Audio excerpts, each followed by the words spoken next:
Hi, it's Fiestaro. Hello, Virgo. Okay, so Virgo placements. Okay, so this is your money and love reading for the month of October. Okay, so syempre, before tayo mag-start, kung hindi ka pa nakakapag-subscribe, please do subscribe and hit the notification bell para lagi po tayo maging updated sa mga mangyayari pa lang. Okay, and yes, don't forget na mag-follow sa atin pong FB page. And kung may tanong po pagdating sa private reading, message lang po kayo sa atin pong FB page for more info. Okay? And yes, regarding doon sa aking friend na gusto kong try nyo rin o kanyang pagre-reading, hindi siya nagamit ng tarot. Ang gawa niya ay mind reading and name reading. Okay? So, kung gusto nyo, ito po siya. Okay. Yes. Oo. Sabi kasi nung isa kong friend, bakit naman mo dun mo inilagay? Oo. Buti hindi sa ano, elementary. Oo. Effortan ko daw naman kahit konti. O yan, ayan po, no. Talagang wala po yung R. Oo. Tinanong ko rin yan sa friend ko. Wala po daw siyang talagang R.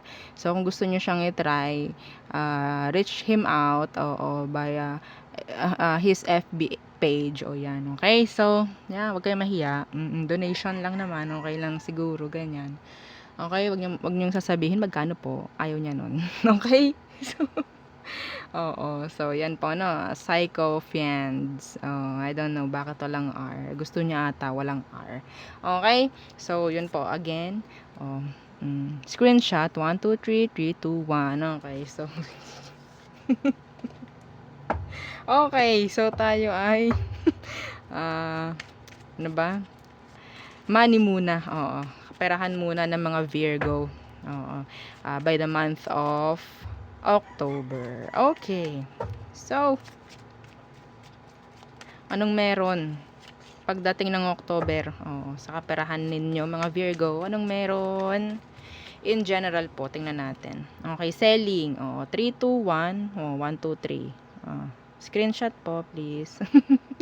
Selling. Okay, selling. Okay, so there's something significant, no, pagdating diyan sa selling. Okay, so siguro may magandang mangyayari. Yes. Claim nyo na may magandang mangyayari. Okay, so ano tong selling? Tingnan natin. Shopping, 'di ba? Oh, may chance na makapag-shopping yung iba sa inyo dahil malaki ang kita, 'di ba? Oo, ganoon nga. So tingnan natin. Shopping. Okay. What's with selling? Okay. Some of you talagang well, mamaya. Ano tong selling muna? Selling for Virgo. Okay, selling. What's with selling? Ay, talaga. Oo, the 5 of Wands. So, I think some of you, medyo magiging sabihin natin ang daming challenges by the month of October. So, andyan yung sabihin natin ang daming karibal. Okay? Pero grind pa rin, go pa rin. This is something like being busy, mga ganyan. No? Kita nyo naman, ang daming gawain. Okay? So, ano tong 5 of Wands? Yeah, see? The Ace of Wands. Merong parang pag-aagawan. Pag-aagawan. This is nice. The Sun. Okay? So, this is, sabihin nating may makakabenta ng maganda. Nakita ko dito ng parang may kokota by the month of October. Okay. So, there, it's a challenge for some of you, pero andyan yung like, okay, gusto ko to, gusto kong makuha to. Well, makukuha nyo. Some of you, merong promotion dito. Yes, may leveling up. Okay? This is something like, kailangan ko tong gawin para makuha ko to. Yan, okay? And that's nice. Ang nakikita ko kasi is, the Sun. This is a good omen, no? It's a positive energy. Okay? So, ano tong shopping? Shopping. Sino may sabi nun? Nagsasabi nun. Yung driver ni Pepito Manaloto. Shopping. Sino nanonood nun? Okay, tingnan natin. Ano tong shopping? The Ten of Swords in reverse. Ay! Yes, this is nice. The King of Wands. This is leveling up talaga. Okay, yes. The Three of Wands. This is, some of you, minanifest mo to. And by the month of October, pwedeng dyan na siya magmamanifest. This is nice, Virgos. This is nice. Ang ganda. Kung kayo, nakakota kayo, iba dito ha. Kung kayo, ngayong month ng September, maganda na. Next. Okay? Next is, sabihin natin, mas aarangkada pa. Yeah. Okay? So, yun na. So, wait lang po ha. Okay. So, yun ha. Nakikita ko for you pagdating sa kaperahan, career, yan, in general. Okay. So, tayo tumungo sa iyong love situation. Oo. Pagdating ng October, Virgo. Okay, tingnan natin ano bang meron.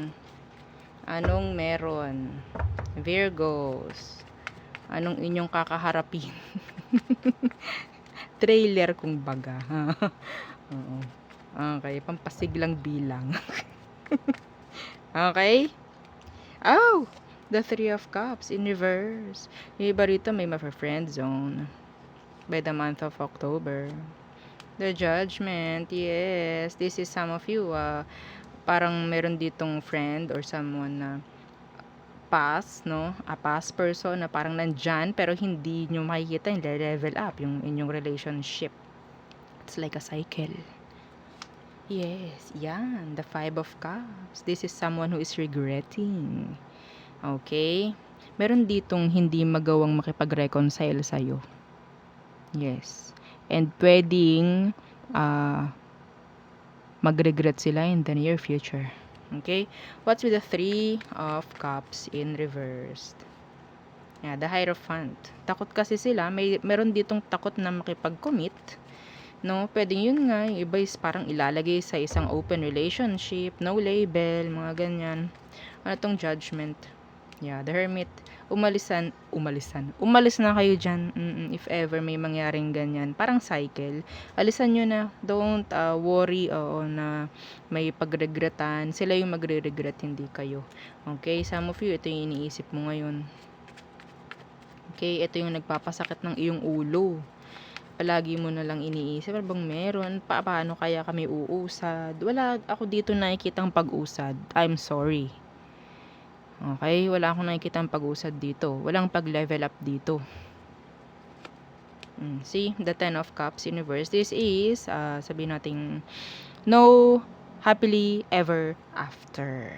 Okay, kasi the Hangman is here at the bottom of the deck. This is someone who is like overthinking. Wala namang ginawa kundi mag-isip na lang na mag-isip. Maghintay na lang na maghintay. Yan. Okay? Meron ako dito nakikitang past person na parang naghihintay lang na ikaw ang gumawa ng action, pero nagre-regret to dahil, or magre-regret siya dahil, I don't know, kung kayo is gagawa ng action. Pagre-regreta nila. Okay? This is like a past energy.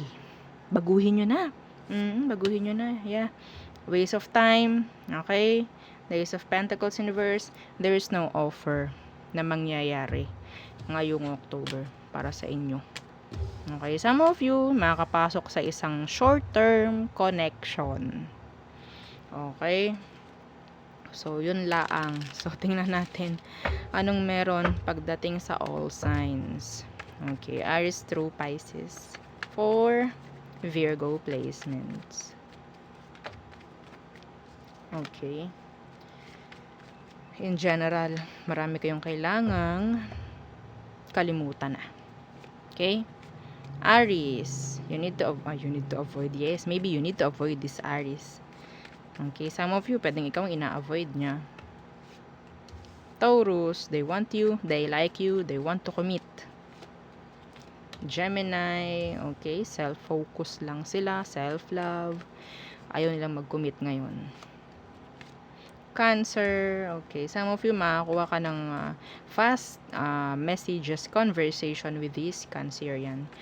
Kaya some of them makikipag-ayos, ganyan. Leo, okay. I think some of you nasa isang third party, no? Or pwedeng sabihin natin no cooperation na nangyayari with this Leo. Okay, some of them nagre-regret, no? Nangihinayang for some of you. Okay? Virgo, feeling intimidated. Parang nai-intimidate sila. Okay. May takot sila na malaman yung katotohanan. Libra, okay. Some of them, they're like, tama bang ginawa ko? Should I stay or should I go? Mga ganyan. Some of them are juggling to end a situation. Scorpio, they're too needy. Yeah, too needy. Sagittarius, okay. They're healing. Okay? Yeah, focusing on their stability. Capricorns, okay. Detaching. So, nilalayuan ka na nila. Okay. Aquarius, may attraction from this Aquarius, okay? Pero, tinatago lang nila yon. Pisces, oh. Some of you, if this is your past person, gagawa siya ng way, like, may offer na paparating from them. Okay? Yun nga lang, parang may nahihiya. May nahihiya. So, yun po ang ating reading for Virgo placement. So, thank you. Don't forget to like, share, and subscribe. Bye!